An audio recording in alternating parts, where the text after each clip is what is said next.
Les coups d'État, on ne les fait pas parce qu'on le veut. C'est cette manière de voir les choses qu'il faut changer.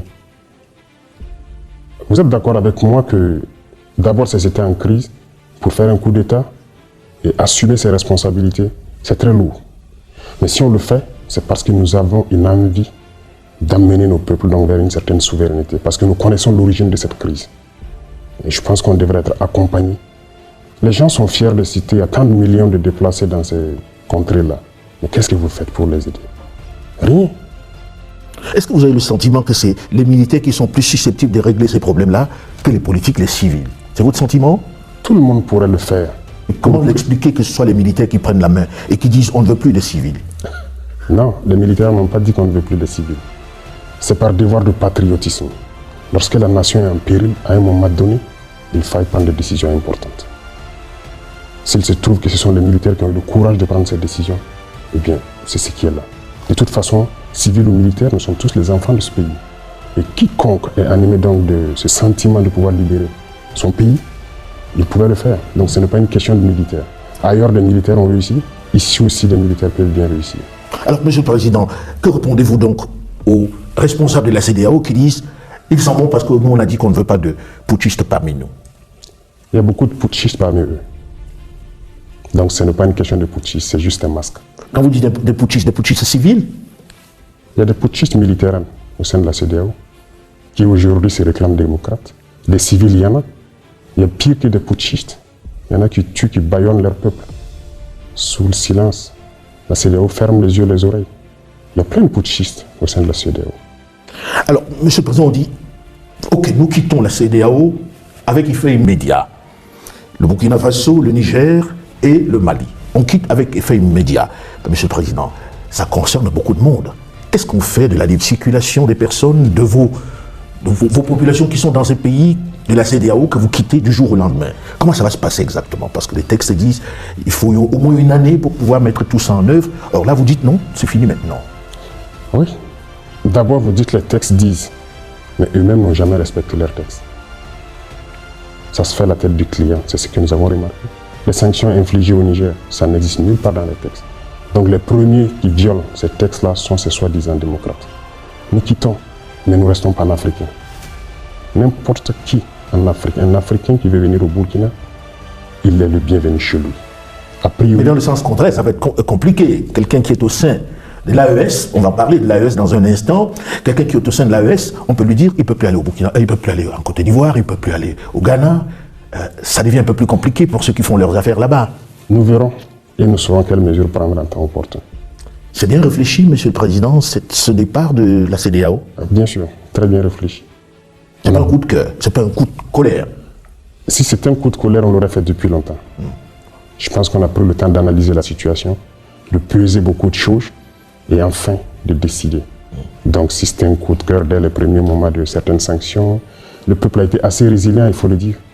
Ils ont souffert. Donc, pendant ce temps, on pouvait décider dans la colère.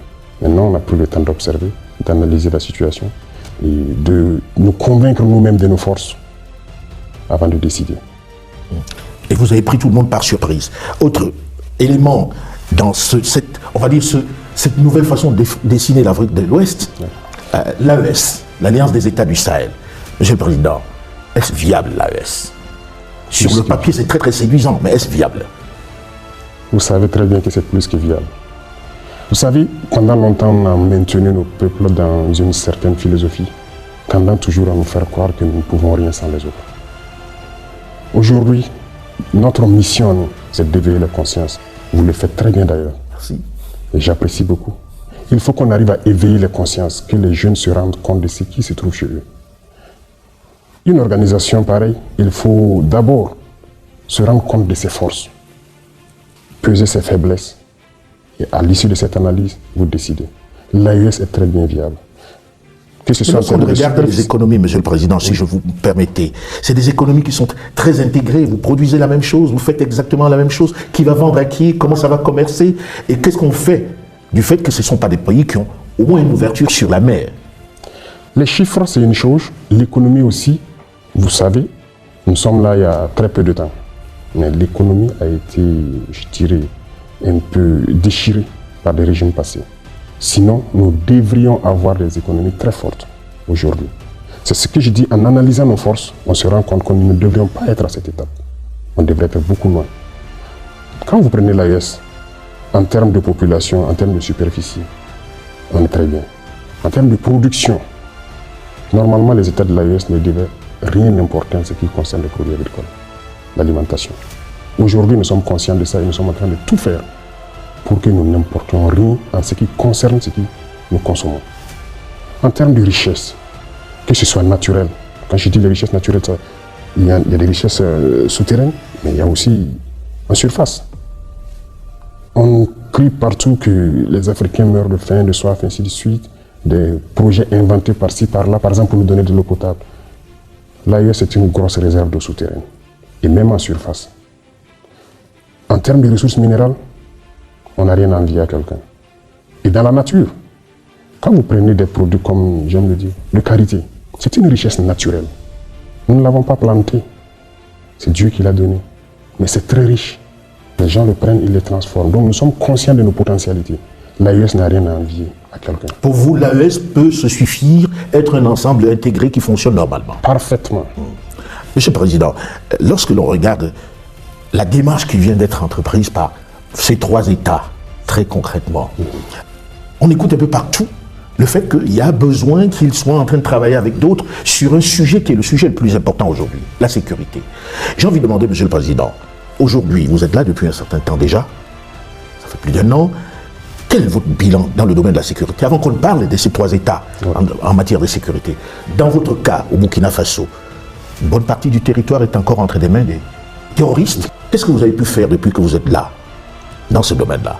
Très bien. C'est la priorité en fait pour nous. Comme vous avez dit, ces terroristes, c'est tuer, brûler, déplacer les populations, s'accaparer des terres. Mais je peux vous dire à l'instant T, comme je le disais dernièrement, il n'y a pas cette portion du territoire où nous voulons partir et que nous ne pouvons pas partir. Aujourd'hui, vous allez sur tout le territoire? Partout. Des territoires qui étaient sous contrôle, si on peut le dire, depuis 3-4 ans. Nous mettons pied. Mais pourtant, on parle de plus d'attaques qu'autrefois lorsqu'il y avait des armées étrangères sur le territoire. Ah oui? Vous êtes sûr? Plus d'attaques, c'est relatif. Aujourd'hui, nous sommes à l'offensive pour la plupart des zones. Nous ne sommes plus dans une posture de défense. Nous partons vers l'ennemi, nous cherchons l'ennemi. Lorsque nous avons décidé de prendre notre destin en main, comme on aime le dire, c'est une décision assez importante et très courageuse. Et lorsque vous décidez comme ça, toutes les cellules dormantes se réveillent d'un coup. Et c'est à ce moment que vous vous rendez compte de l'ampleur de la situation du terrorisme. On s'est bien rendu compte. Mais pour faire la guerre, il y a d'abord le patriotisme. Il y a la logistique. Et il y a maintenant l'intelligence des situations. Le patriotisme s'est réveillé à tous les Burkinabés. Que ce soit les combattants, que ce soit les populations civiles, vous les voyez bien contribuer. Ça n'aurait pas été possible il y a quelques années de cela. Pourquoi? Il faut savoir réveiller le patriotisme en chaque peuple. Les mettre en confiance, savoir que leur patrie, c'est la seule chose qui les reste. Ça, on a réussi à le faire. Voilà pourquoi lorsqu'on les demande de contribuer, ils le font. On a demandé aux gens de s'enrôler pour combattre partout où ils sont. Même aujourd'hui, si nous décidons que nous voulons 1 million de Burkinabés pour combattre, nous les aurons. Les volontaires pour la défense de la patrie. Défense de la patrie? Oui. Les gens sont prêts, ils sont engagés. C'est pas dangereux pour eux? Non, c'est leur patrie. C'est leur patrie. Partout dans le monde, les gens se sont battus pour leur patrie. Monsieur le Président, lorsque l'on dit ça, on a envie de se poser la question de savoir, ce terrorisme dure depuis un moment déjà dans nos territoires, avec des armées qui sont venues et des sommes extraordinaires dépensées, de l'arsenal militaire de qualité jusque-là.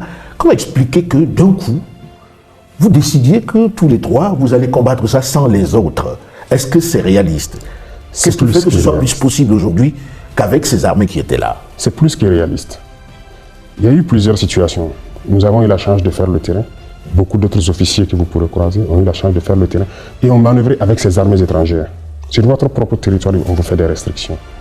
Ils font ce qu'ils veulent. Ce qui est encore plus surprenant, imaginez, vous avez dit, avec toute la technologie qu'ils avaient, ils ont actuellement peut-être des satellites qui observent tout, ils avaient des drones, des hélicoptères, tout type d'appareils. Mais on ne voyait jamais les terroristes. Aujourd'hui, nous avons décidé de faire la guerre. Mais vous vous rendez compte? On les retrouve tous les jours et on les fouette. Donc, il y a un problème. Pour vous, il n'y avait pas une réelle volonté de les combattre alors? Aucune volonté de les combattre. Aucune. S'ils le voulaient, ils pouvaient le faire. Les terroristes n'auraient jamais atteint ce niveau.